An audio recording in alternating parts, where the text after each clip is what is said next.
we nailed this one.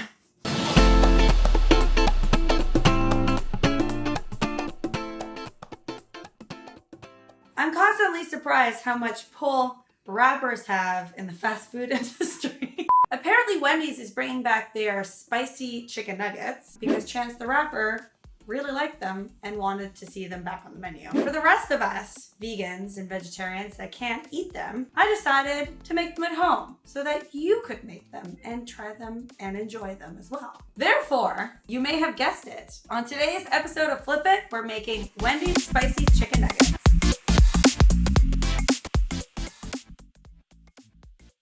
Flip It is a series on my channel where I take popular fast food items like your favorite childhood popular dishes and try to flip it into their vegan counterpart. If you're new to my channel, hi, bonjour. I'm Candace. Welcome to the Edgy Veg. Please hit that subscribe button if you love delicious vegan recipes, and even if you don't, maybe hit that subscribe button and you'll learn to love them. Don't forget to hit that bell notification so you don't miss out on new videos every Tuesday and Thursday at 4 p.m. And you know you're going to like this recipe, so why don't you give this video a big thumbs up as well. All right, the Wendy's chicken nuggets are still on the menu, but the spicy nuggets were a thing that they had for like a limited time, I believe, and they removed them from the menu. What I did to figure out how to make this recipe was really take a look at what the ingredients are for the regular nuggets that they have and then find a way to add the spice to it. So to add the spice to this recipe, I thought I would go with cayenne pepper. That way you're getting the spice in the breading, which makes them nice and spicy. And then you can dip them in whatever your favorite dips are. Instead of egg for the dredge, I'm using the veg baking mix powder. It's nice and thick. It keeps the coating on whatever you're cooking it with, which is great because a lot of the time I find with a lot of egg replacers, they can just kind of fall off. For the actual chicken part, I wanted to use something that you guys have access to. So I'm going to go with marinated tofu. Don't hate on tofu. It's very versatile. So I have pressed this tofu for like 2 hours. So it's nice and dry. So what we're going to do is dip it and soak it in a non-chicken chicken broth style broth. Redundant sentence, and let that really soak up all that nice chicken juiciness, and then we're going to bread it and fry it. Like I said, I've gone ahead and pressed this tofu. All I did was just wrap it in a dishcloth, place my cast iron pan and a cutting board on top, and then it's nice and dry. And I find that I like to tear this tofu instead of cutting it so that it doesn't get kind of square nuggets, because nuggets aren't square. So I just like to tear it with my fingers into little nugget shapes. Just make them like kind of random. And any of this leftover stuff, if you're finding that you need to pull some off, any of the leftover tofu you can add to like a bolognese or stir fry or something that needs some extra protein. So I'm going to do this with 2 blocks of tofu. Then I'm going to cover them with a chicken style vegetable broth. Make sure that the tofu is coated. I'm just going to use my hands for this. Just wash your hands. It's pretty delicate, even though it is firm tofu. So just be careful.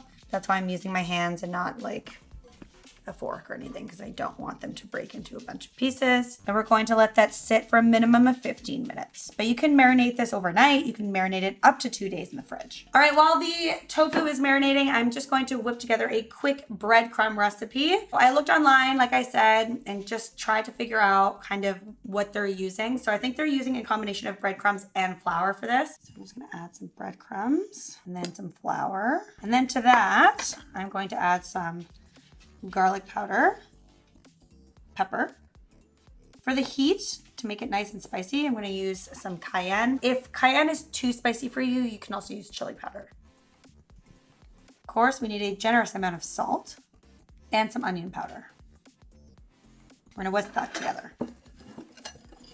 Okay, I'm looking at this and I am a bit concerned that I'm not going to get that orange color that the ones from Wendy's have. So for the orange color, I'm gonna do 2 things. I'm going to add some paprika to the actual breadcrumbs, and to the egg mixture, the vegan egg mixture, I'm going to add some hot sauce, and hopefully that makes it orange.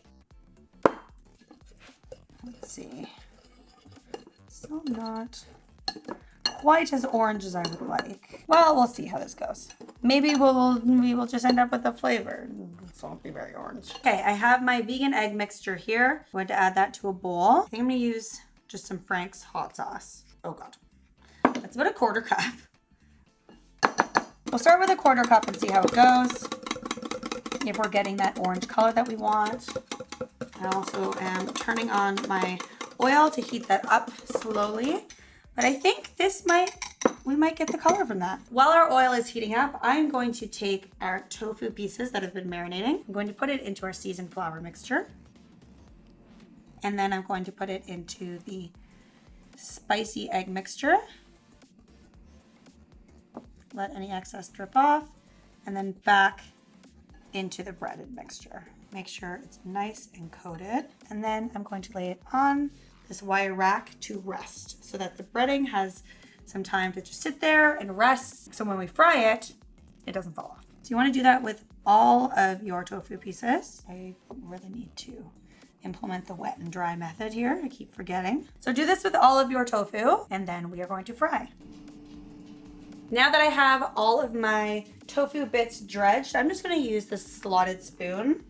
I can also use tongs, but I feel like these are pretty delicate. So I'm going to use the slotted spoon to cook them in hot oil. Actually, the tongs might be easier. And you want to cook these for about 3 to 5 minutes, turning them frequently so that all of the little edges and nooks and crannies get nice and crispy.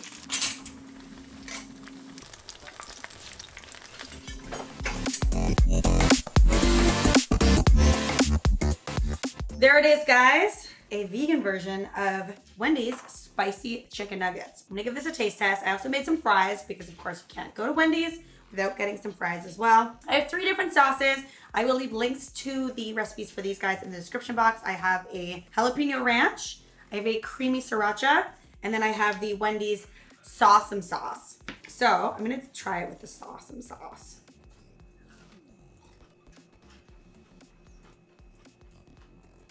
That is so good. It's so nice and crispy on the outside, and then soft and moist and chickeny on the inside. We nailed this one. Fam, we nailed this one.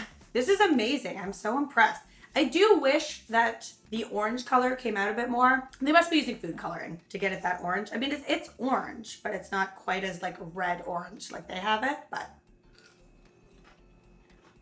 the flavor's there. It has like a mild spice. If you like it really spicy, I would double the cayenne. You should make this one. It's amazing. I need to clean my fingers. I think the only thing that I would change about this is I might use the tofu method that I used in the tofu tastes like chicken video, where we freeze the tofu. I think I might do that next time to get these nuggets, because then you get that real like pull apart chicken, and it's a little bit drier as well, but like dry in a good way. I mean, you're putting it in a marinade anyway, so it doesn't really matter, but you definitely get that difference in texture. But that's literally the only thing I would change. It is perfect every other way. It's perfectly crispy. It's nice and soft on the inside. I mean, I'm getting those chicken nugget feels that I enjoyed when I was a kid. So yeah, let me know in the comment section below what you want me to flip next. Give this video a big thumbs up if you like this recipe. And if you're new here, hit that subscribe button, hit the bell notification so you don't miss out on seeing my face twice a week, every Tuesday and Thursday at 4 o'clock. And I'll see you next time. Bye.